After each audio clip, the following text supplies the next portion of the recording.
And now for our program, media bias. It's more subtle than you think. Our speaker, Marjorie Hershey, is a professor of political science at Indiana University. Her research centers on U.S. political parties, elections and campaigns, and media coverage of American politics. She is the author of Party Politics in America, now in its 18th edition.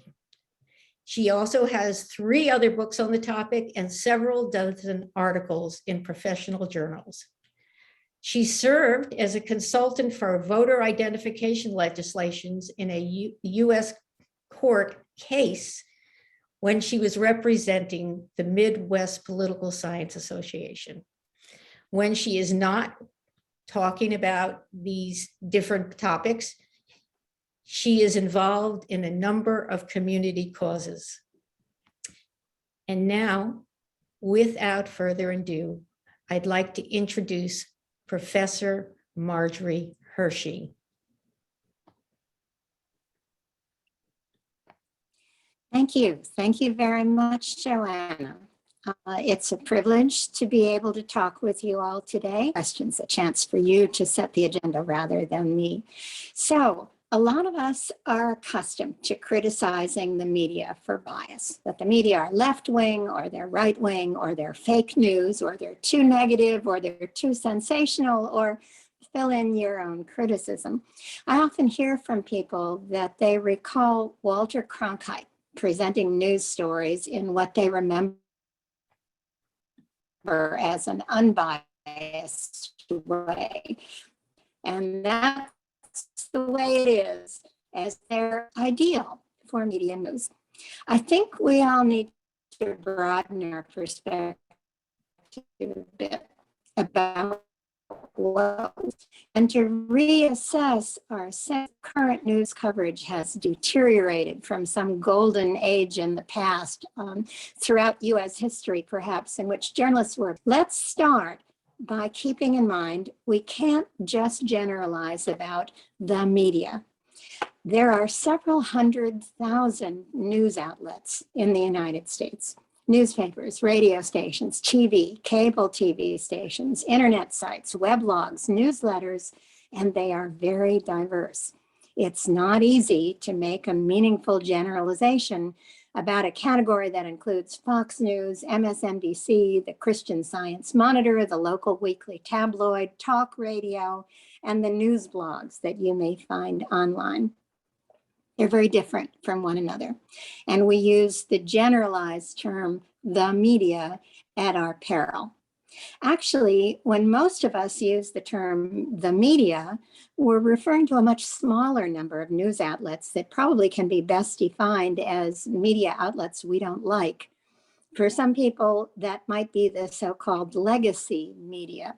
New York Times, Washington Post, TV network news, the big city media elite that are so often perceived as looking down on the average American, and that sometimes do look down on the average American. I got a call once from a New York Times reporter who asked literally, where exactly is Indiana?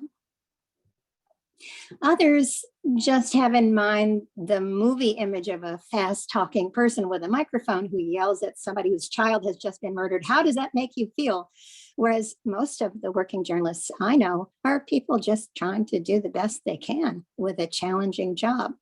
It's also important to keep in mind that the fact that Walter Cronkite closed his newscast every day with, and that's the way it is, didn't mean that's the way it was on any particular day.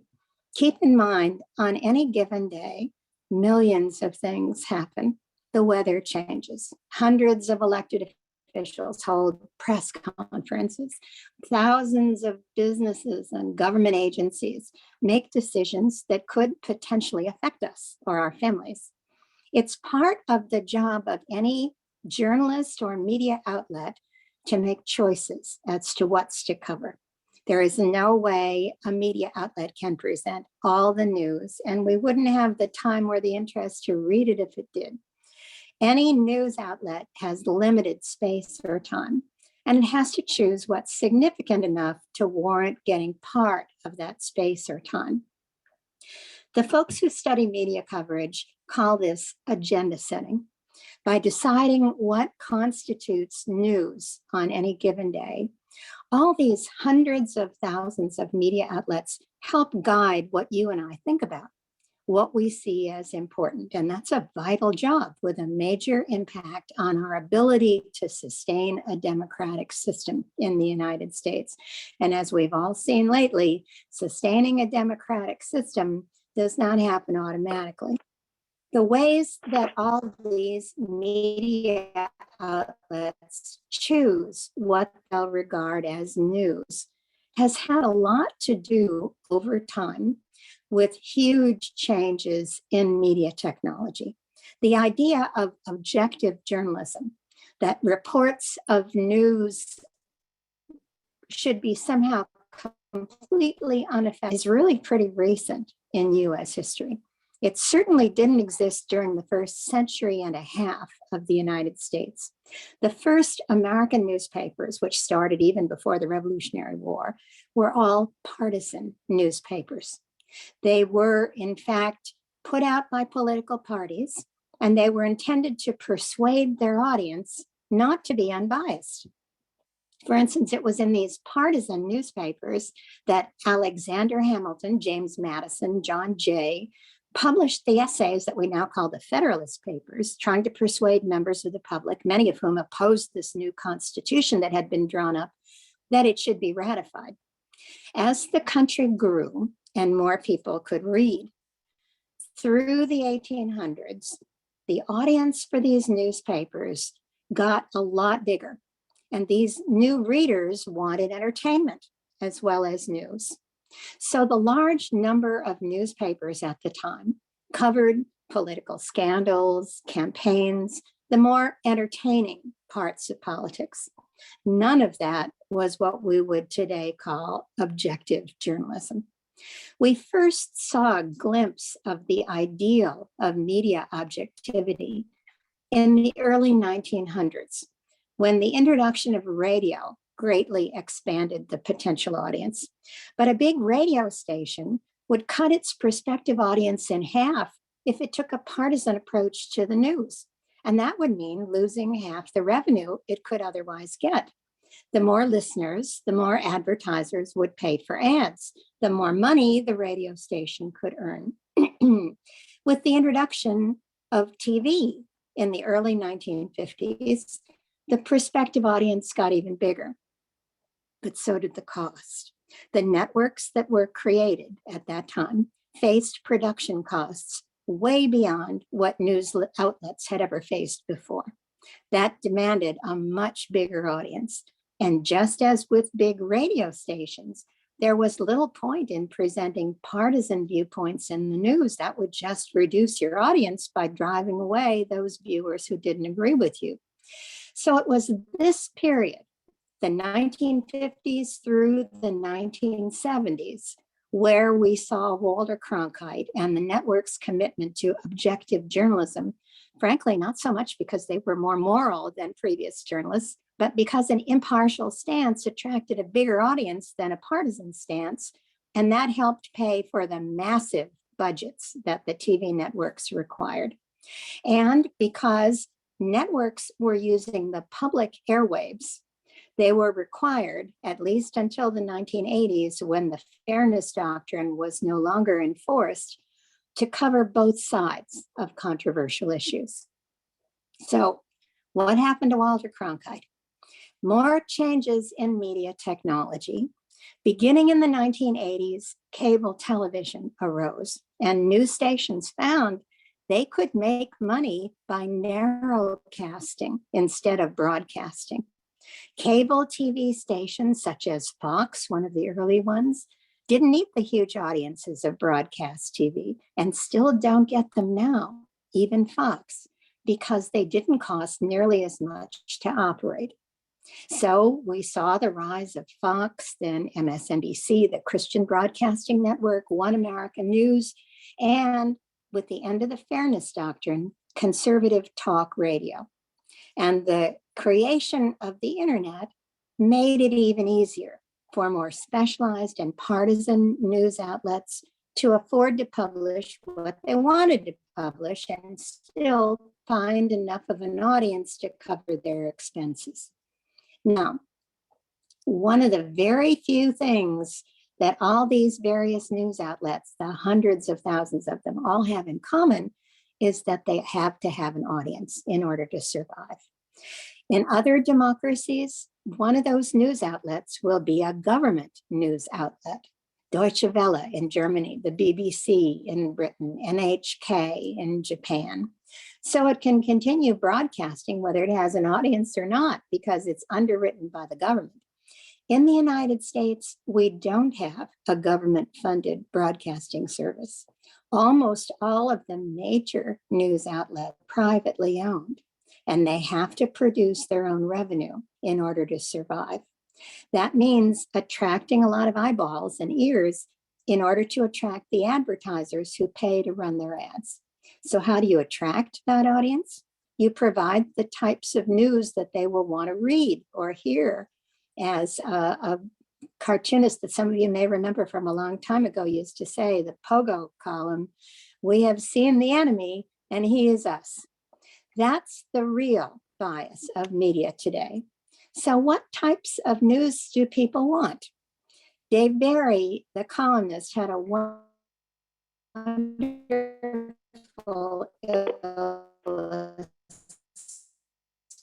illustration. Federal Reserve Board ponders reversal of postponement of deferral of policy consideration. Second headline, Federal Reserve Board caught in motel with underage sheep. Be honest now, Dave Barry says. Which of these two stories would you read? What's with the second headline? It demonstrates the type of news that most of us are attracted to. The most dramatic, the most conflict-filled, the most immediate, the most personality-based, anything that has to do with sex. That's why the headlines of most news outlets today are not about what Mark Meadows said to the January 6th committee, but rather about the terrible tornadoes that hit Kentucky. And goodness knows they were terrible tornadoes, but most of us were not affected by them. The anniversary of the school shooting at Sandy Hook, as terrible as it was, really had no immediate effect on any of us, and whatever scandal recently occurred in that area. That's not to say these events aren't important, but they do affect the way we see our world. For example, public opinion polls show us most Americans think violent crime is increasing in the United States. In fact, statistics from police forces and the FBI show that's not true. Violent crime, if anything, has decreased in recent years. So how come so many people misperceive that there's more violent crime now than there used to be? Maybe in part because violent crimes are always news because they attract an audience. They're dramatic, they're conflict-filled, they're more engaging to read about than are most of the events that happen on any given day. So it's not surprising that a lot of people assume we have more violent crime now because they read about it every day. We don't read as much about the ongoing, regular institutional forces that affect our own futures, but much more. What's causing the inflation we're seeing?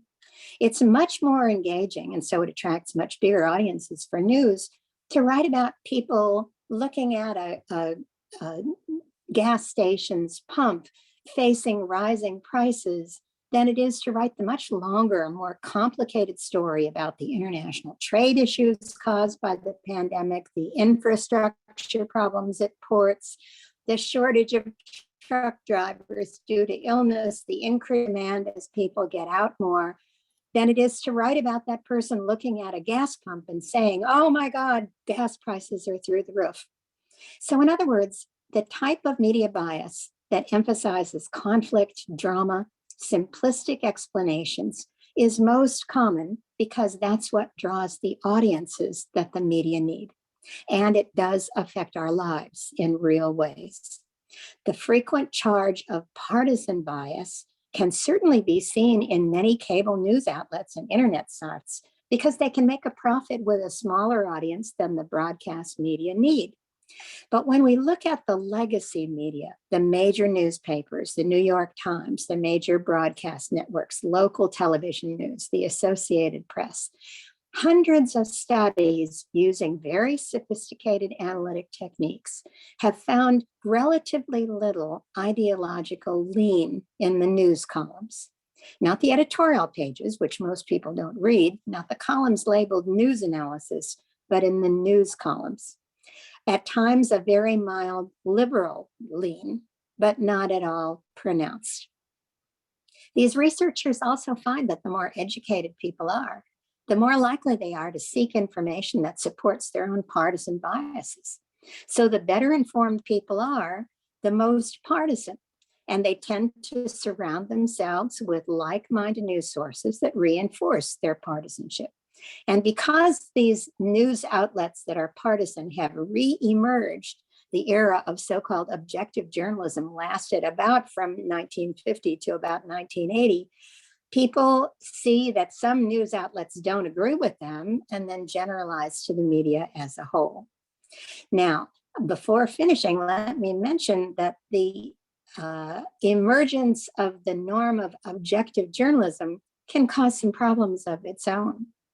One of them is the notion that objectivity requires ideological balance. It requires two sides. If you run a story that says a congressional committee investigating the January 6th invasion of the US Capitol has found new evidence, the principle of balance requires that you quote a source from the other side, somebody who says, well, this is all partisan nonsense. They were just suing the Capitol to hug police officers.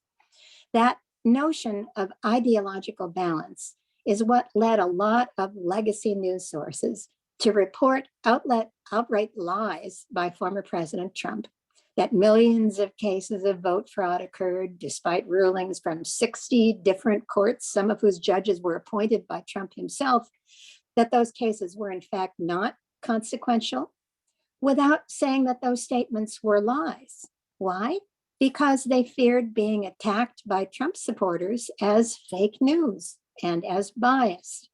The fear of being charged with media bias has led a lot of legacy news outlets to shy away from reporting simple truths, such as the fact that the 2020 election was in fact not stolen, and that many of the people claiming it was were in fact elected on the same cast for president that they're claiming were in fact fraudulent. So let me conclude by suggesting a few statements of fact. The media are a very diverse group of outlets, some of which are partisan, some of which are not. The legacy news outlets show very little partisan balance. In fact, they are typically bound to a set of norms of identifying false statements by right-wingers as being false for fear of being charged with bias. The real bound, ever since large numbers of Americans became able to read, is a bias toward headlining the news that attracts the biggest audience because it's sensational, it's dramatic, it's filled with conflict, it's startling, or otherwise especially engaging. News outlets such as the New York Times can afford to present other news as well because they have an especially well-educated audience that prides itself on suffering through lots of background and endless detail. Most news outlets don't have that luxury. And the very commitment of legacy news media to a standard of objective journalism makes it easy for savvy politicians like Donald Trump to use them. Trump once admitted to a reporter that he keeps using the term fake news purposely because then when legacy media report things he's done to damage democratic norms, people will be less likely to believe them. He knows that if he presents something in a way that will attract an audience, such as calling his opponents bad names or repeating false claims in a bombastic way, The legacy media will have to cover him. Otherwise, they'll be regarded as fake news.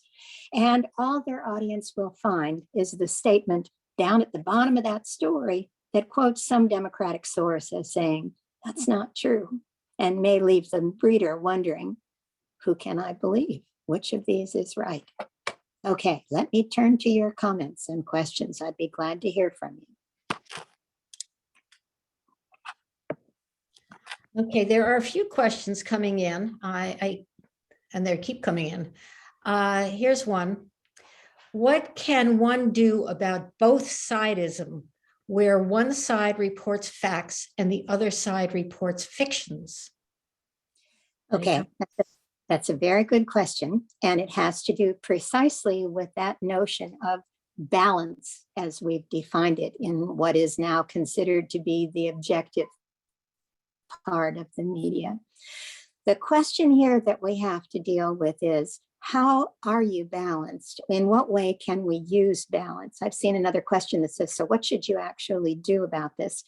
I've been actually part of a nationwide consortium of political communication scholars that made a number of suggestions about this that have gone to journalists all over the country. One thing to do is to report what we have called a truth sandwich, in which the reporter says, here is a fact. You're welcome to quote the source of that fact. Here is what somebody says about it.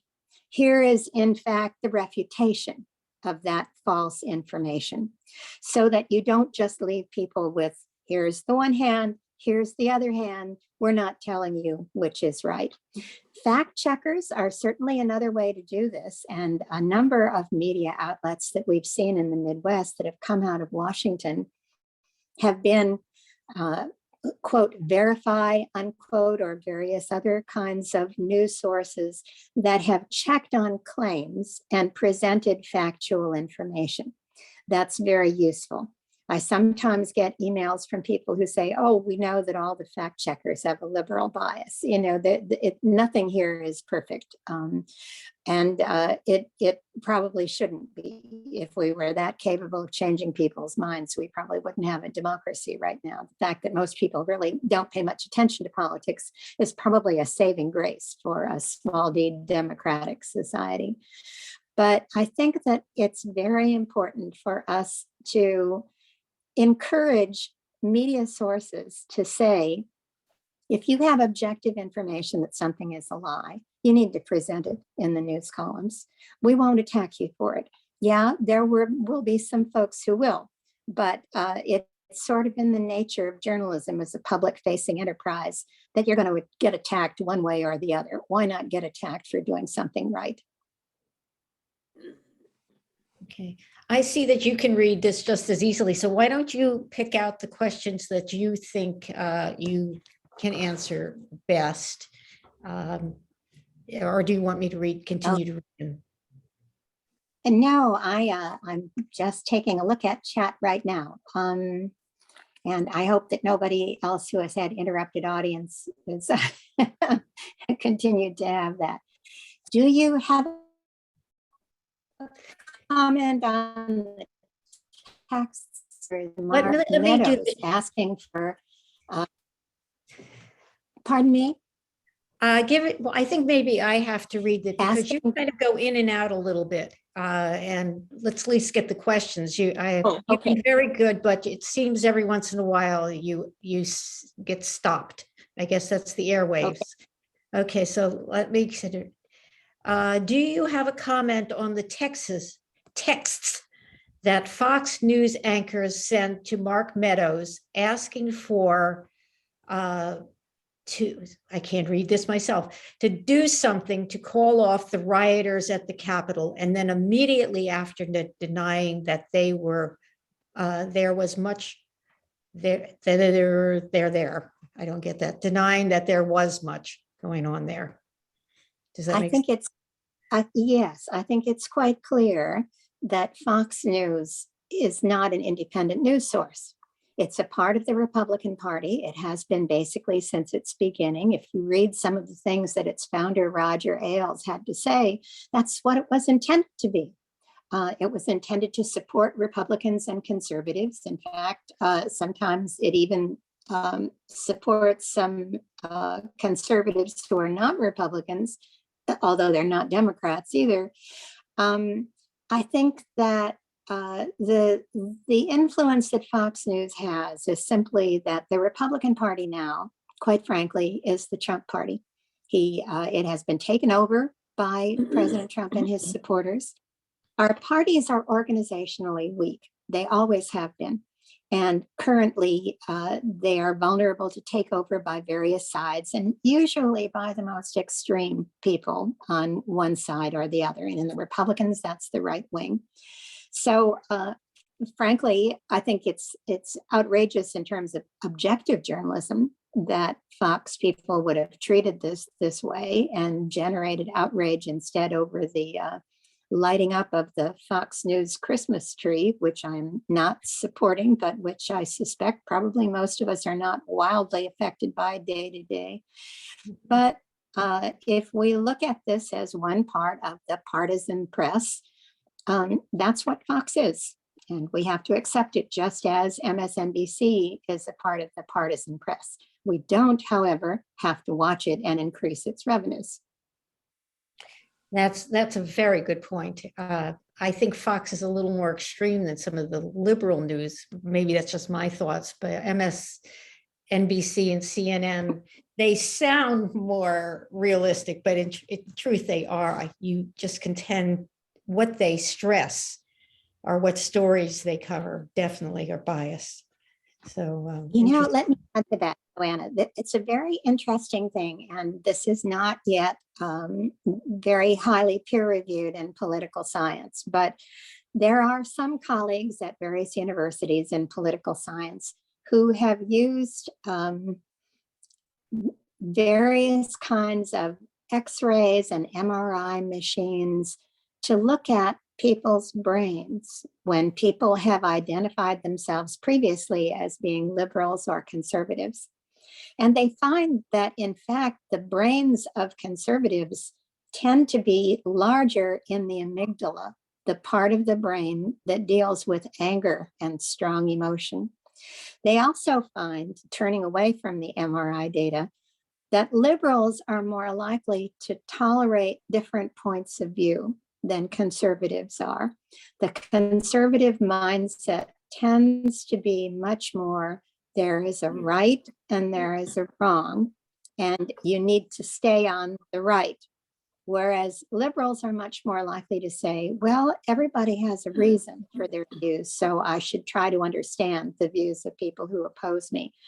One of the drawbacks is simply that it's a lot easier to make an impact when you say, this is the way things are, than it is to say, okay, I can see where you're coming from, but on the other hand. So this may simply be attitudinal, but it's entirely possible that there is some physiological relationship between attitudes that are conservative or liberal and individuals' responses. Okay.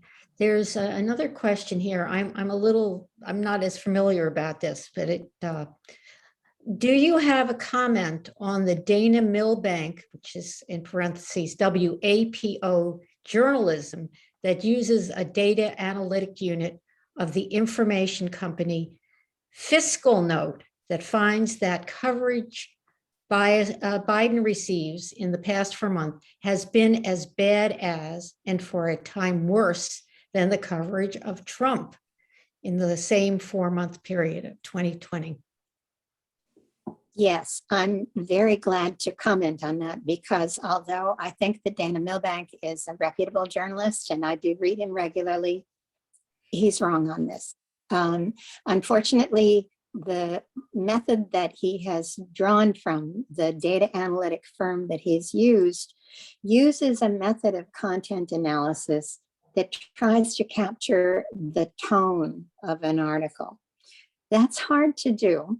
And it's easy to be mistaken because, for example, if an article says that this particular firm is looking at, Biden talks about bad economic news, that will be classified as negative in tone, not because it was negative about Biden, but because it used the term bad. And that's the way that particular algorithm looks for the tone of news. There is another journalist who works for the Washington Post who I would recommend even more, and that is Philip Bump. He is a New York based. He is a very good data analyst, and he is much better able to separate some of the less trustworthy sources of information from those that are more trustworthy. On the other hand, the fact that Dana Milbank used that source doesn't mean that what he said was wrong. It's not unusual that the legacy media are even more critical of liberal politicians than they would be of conservative politicians, simply because they're trying to make sure that nobody accuses them of bias. I did content analysis, not of the massive data form that Dana Milbank reported, but actually reading these articles and classifying them in both 2016 and 2020 with respect to the coverage of Donald Trump relative to Hillary Clinton and Joe Biden. I found, to my astonishment, that the coverage in the mainstream media, in the New York Times, was more critical of Hillary Clinton than it was of Donald Trump in 2016. In fact, questioning the honesty of the candidate was much more often done in stories in the New York Times about Clinton than it was about Donald Trump, given all that we knew at that time and certainly have found out since about Mr. Trump's relatively light relationship with the truth. The same was the case in terms of 2020. The coverage of Donald Trump was a bit more negative in 2020 than it had been in 2016. But again, a lot of the legacy media were afraid to say the word lie when Mr. Trump, in fact, committed one.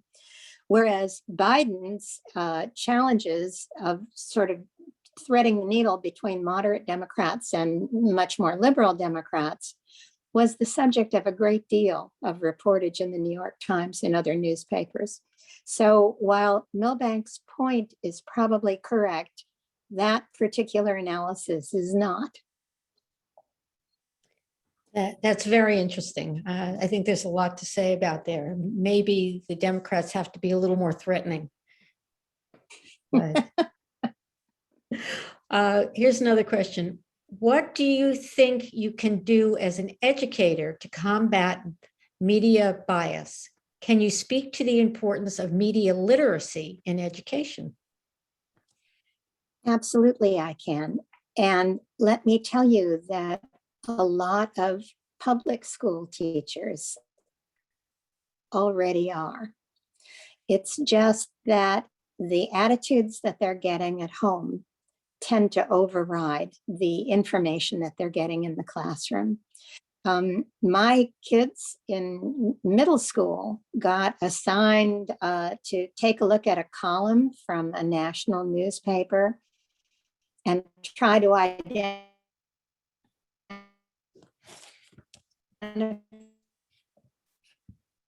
elements of profit, and they're being faced with their parents' attitudes toward it but you know that as a teacher, if I had the kind of influence that current Republican candidates are claiming teachers have, I would be a very happy person.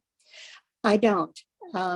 By the time students get to me, it is really pretty remarkable that they listen at all because they already know everything. And that is typically the case with high schoolers as well. Elementary school teachers are a really tough time teaching about media literacy. How come? Because they operate in a fishbowl. Parents are on them all the time, as you can see with the so-called critical race theory discussion that's going on, which goodness knows is not taught in elementary schools. But we've got people hanging their heads into elementary school classrooms all the time saying, that's wrong, that you shouldn't say that. So it's a very difficult process. I think, frankly, we do better trying to educate the journalists and the journalism students, which I do, rather than to try to expect public school teachers, in addition to do driver's training and feed people what their families are not feeding them, and learn about everything in the world as well, to teach them about media literacy at the same time. We ask way too much of public school teachers. We are getting more and more questions as you talk. This is one that is kind of interesting. So I hope you can stay for a little while.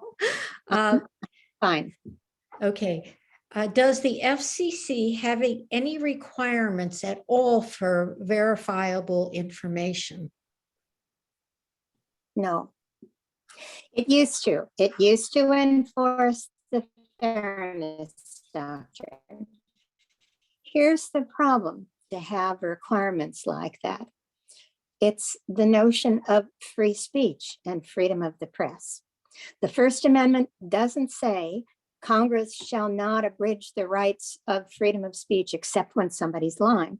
It says it shall not abridge the rights of free speech and freedom of the press. The problem here is who gets to define, whoops, sorry for going dark there for a moment, who gets to define what a lie is and what the truth is. That's basically why the freedom of the press and freedom of speech is so important. Now, keep in mind, freedom of speech does not mean that the Constitution says you can say whatever you damn please whenever you want to. It says Congress shall not abridge the freedom of speech or of the press. But if Congress were to start specifying what's okay speech and what is not okay speech, we would run right into First Amendment problems. That's a really difficult question to get around. What James Madison said was the solution to this was more speech. If you've got a viewpoint that you think you've just read is incorrect, well, then supplement it by saying, you know what, that's false, and here's the correct information. This is not as easy to come by in the internet age, which James Madison was light years away from. It's much easier for a lie to spread than it is for people to correct it. And in addition, one of the real challenges is that so many lies can be phrased, and conspiracy theories can be phrased in such an engaging way. You know, it sounds so interesting that people have all this stuff on Facebook about Joe Biden is a pedophile and elected leaders are all pedophiles. You haven't seen this? Oh, I see it every day. QAnon's interesting statement that lots and lots of elected leaders are in fact lizards who wear human skin for the purpose of abducting hundreds of thousands of children because they are child molesters. Now, you know, a reasonable amount of common sense would probably lead you to ask, you know, a lot of these children presumably have parents and teachers who might notice if hundreds of thousands of children were disappearing all over the United States. But in fact, if you look at Lauren Boebert's Twitter account or Marjorie Taylor Greene's Twitter account, which have millions of followers, in fact, they spread this kind of information. It's just truly remarkable when you think that people could be so dim-witted as to believe this. But one of the things about strong emotions is that it tends to let us let our intellectual guard down a little bit. I know I'm much more inclined to believe nonsense when I hear it from people I agree with than when I hear it from people I don't agree with. None of us are immune to that, with all due respect to the good sense of everybody listening and watching. Okay, here's a question. Some people would like to blame the media for Trump getting elected just because during the 2016 election, the media hyped up every somebody said ridiculous thing he said. Do you agree the media bears this responsibility? The media bear part of the responsibility. There is no question that Trump got a humongous amount of media coverage. There were, and Philip Bump did part of this research, people who measured the numbers of stories, the column inches that were granted to different candidates in 2016, when the last point at which Trump probably could have been stopped, found that of all the media coverage given to the Republican candidates, and there were 17 of them in 2016 initially, Trump got 60% of the total media coverage, and the other 16 Republican candidates shared the other 40%. How come? Because he's really good at knowing what's going to get covered. He's just, not that he's smart, but he's cagey. I saw one time when he was quoted that I thought was really fascinating, in which he told a reporter, I mean, he's really very explicit about what it is that he's doing. Okay, when I give a rally, he said, or a news conference, I watch the cameras in front of me and I look at the red lights on the camera that indicate that the camera is on at the time. And if any of them blinks off, I immediately do something wild to get the red light to go back on again. I throw my hands up, which is of course the time when all the news photographers snap pictures, because otherwise you just got a picture of somebody like me, like this, you know, with what a friend of mine calls the trout mouth look, you know. And he's very good at being able to provide what the media know we're likely to pay attention to. So yeah, it's in that sense, the media are complicit. So are all of the people who decided that Trump's rabid following is so loud and so committed and so likely to go to the polls on election day that they have to cozy up to what he says, even if they know quite well that it's completely false. Okay, there's a couple of, I want to just put a couple of more questions up. Some of these, yeah, I want to get from people who haven't asked questions before. Here's one. Is it true, while the anchors on cable news know they are telling and promoting lies, the consumer believes them to be telling the truth? This makes it very hard to change their point of view. Oh, sure, absolutely. You know, there was a wonderful book written a very long time ago by a political scientist who said, and this is not just the case with right-wingers, this is the case with everybody. We have a tendency to believe that anybody who sounds supportive of us is being truthful, that anybody who is being neutral is probably against us, and that anybody who is explicitly against us is the devil.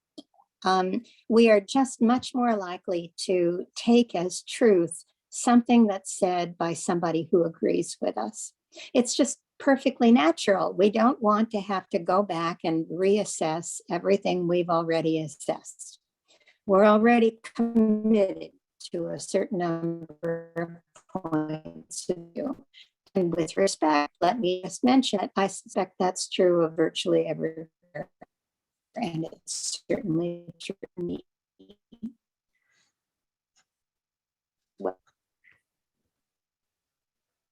You seem to have frozen for a minute. I don't know if you're finished speaking there yet, but here's a question. How would you explain the recent, are you there? You're kind of, for me, you're kind of blipping out. I don't know. Yeah. Okay. Let's try this question if you can hear it. Sorry. Okay. Okay. I think you're coming back. Yeah.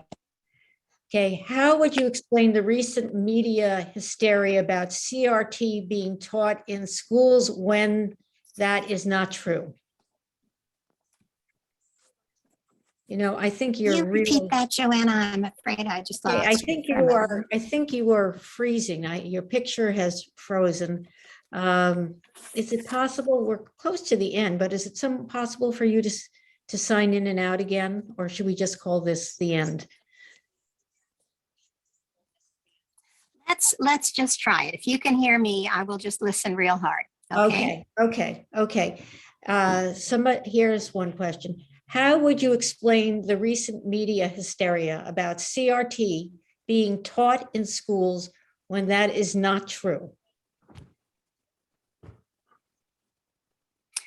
Well, because it's a very effective point for the Republicans.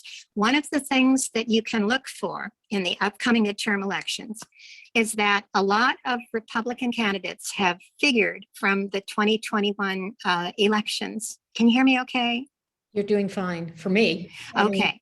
That critical race theory was a real biggie in those elections. That they did especially well among suburbanites who perhaps supported Biden in 2020, but who are very anxious about the teaching of their children in the public schools.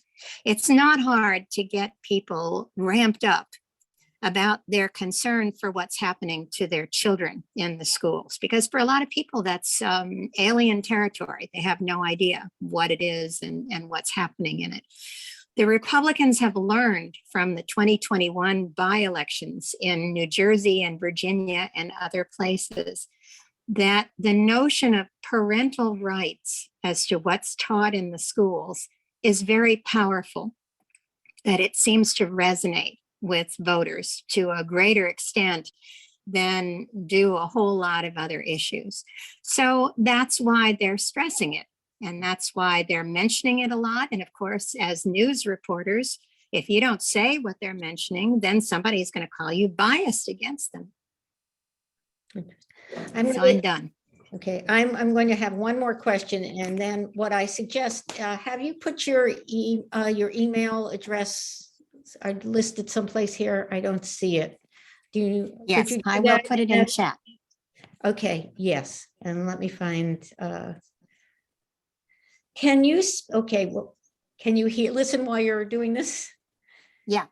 Okay, can you speak to the rule that networks are supposed to balance airtime for politicians, and what happens if they don't?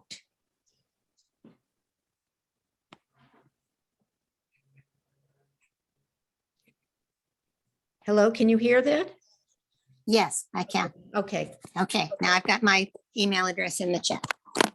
Okay, I don't see it. Did you press it to everyone, or did you send it to somebody particular? Interesting question. Let me make sure that I did. She just Isn't said, technology wonderful? Okay. Everyone. All right. Okay, great. Got it? I'm not sure, but I will make sure everybody gets it in the meeting. Okay. Okay, so yeah, somebody's saying here, can't see email. Maybe, oh, here it is. I just see it.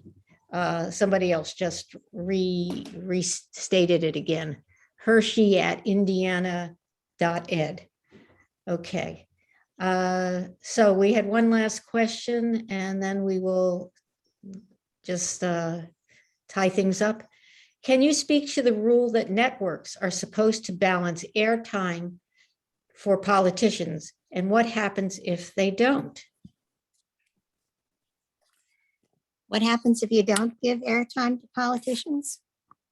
Nothing. That's why politicians are so very anxious to set up media events that will get coverage for them. I have no doubt that President Biden is seriously concerned about the people who lost their homes in Kentucky as a result of the tornado. But to be perfectly frank, it probably will not help a whole lot of those people to have President Biden come to Kentucky and talk with them. He's maybe going to pick up a few pieces of paper here and there, but I suspect that could be just as easily done by local people. He's doing that because he wants to make sure that people understand that he cares, both about the people of Kentucky and about the question of climate change more generally. That's how you get airtime as a political leader. And that's simply because there's so much competition for it. There are thousands of candidates all the time trying to get attention to them. That's one of the reasons why incumbents so often get reelected to the House of Representatives, and they have a reelection rate currently of upwards of 95%. That's simply because most of their challengers don't get coverage of any kind. And the reason they don't get coverage is this vicious circle that the reporter says, well, they're not going to win anyway because opponents never do, challengers never do. So why spend scarce space on broadcast TV or in newspapers covering them when most people are much more interested in what the incumbent is going to do because the incumbent has power. So the challenger gets no coverage, the challenger gets very few votes, therefore the challenger is not worthy of coverage in the future, therefore the challenger gets very little coverage, therefore the challenger gets very little votes, and the vicious cycle goes on from there. Let me just remind you of Pogo. We have seen the enemy and they is us. If we started paying more attention to the coverage of people who are challenging incumbents, they would win more often. And let me just briefly mention, I just saw a question in the chat that said, so what about gerrymandering and how does this impact all of us? Obviously, it distorts representation very substantially. It does so by what is known as packing and cracking. What you do is you either pack into one district where they have to win by overwhelming margins, or else you crack the area where your opponents are into several districts so that they can't win in any of those. Gerrymandering is not the only reason Democrats have done poorly in recent elections. It's also the case that Democrats are distributed geographically in a less efficient way for winning elections than Republicans are. Democrats tend to be more likely to live in big cities. That means that those big cities tend to elect Democrats by votes of 75%, 80%, 85%.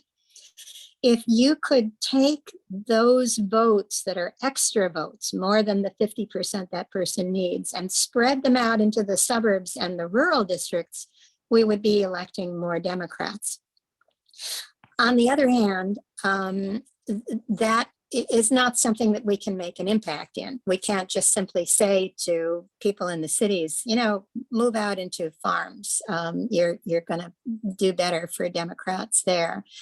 But the level of gerrymandering makes that a whole lot worse. It's very substantial, but it's not over yet. Lots of state legislatures, most of which are Republican dominated, many of which have Republican supermajorities now, so they can even override a governor's veto, have passed this redistricting legislation, and now it goes to the courts. And the courts are still a possible way for these democratic ideals. Let me conclude with one suggestion. Yeah, whenever you want to speak, you're going to get depressed, right? That's just sort of what happens in the way that we understand our data. Don't get depressed. You are all you've got to be able to influence what happens in politics. You can't let yourself weaken your own strength by being either cynical or depressed. That's a bad thing. It reduces your ability and your willingness to act. You can act. It really probably isn't going to matter a whole lot for the Electoral College if you vote for the sitting president in New York City. Obviously, the Electoral College is a problem. There's not much we can do about it. But you can help reduce the polarization, the party polarization and ideological polarization that's present in American society and that started quite a bit before now. We've seen it increasingly since the 1970s. The way you can do that is to help build social capital. Reach out to people different from you. Work with them on social services. Go volunteer at a food bank out in Long Island.